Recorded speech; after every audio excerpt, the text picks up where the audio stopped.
this was the colliery,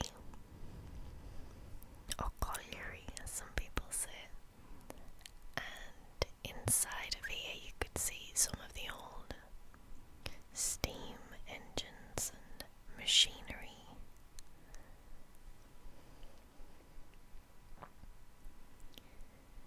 So here you can see the big engine and bits and pieces,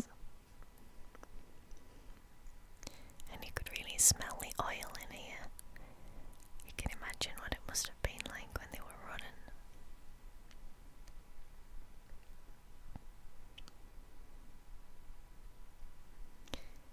And there's one of the front ends of the engines there. Then we went up these steps to see where the coal was filtered and things out of the actual mine. You could go down the mine, but me and my mum aren't really fans of tight spaces, so we didn't do that. But all of this would have been when the coal was sorted out, rocks and things taken out. And this is the office of the mine up here.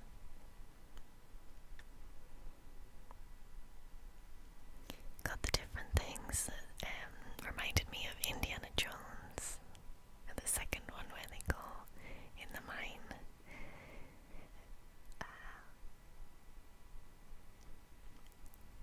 And this was the actual shaft where you would get in the little lift to take you down into the mine when it was operational. And it was so deep.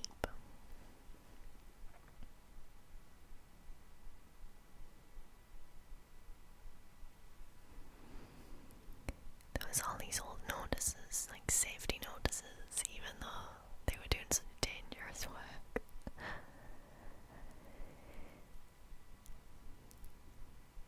And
So this is like one of the haberdasheries with wallpaper and tools and things.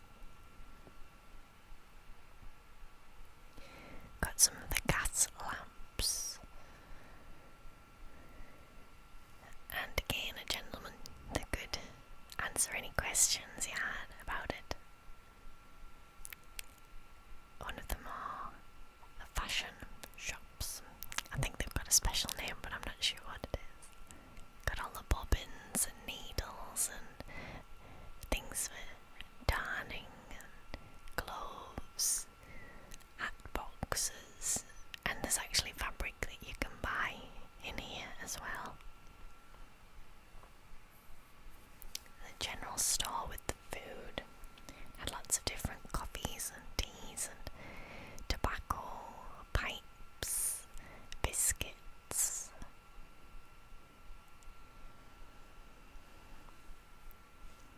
And then the mechanics with the old cars and all the different parts of different cars, bicycles. Then there were these huge horses. These were the biggest horses I've ever seen in my life. And this lady took them out, and my mum was really scared because she doesn't like horses at all. And the lady took them to walk around the town. There's the bandstand in the middle of the town where you can sit, and one of the many cars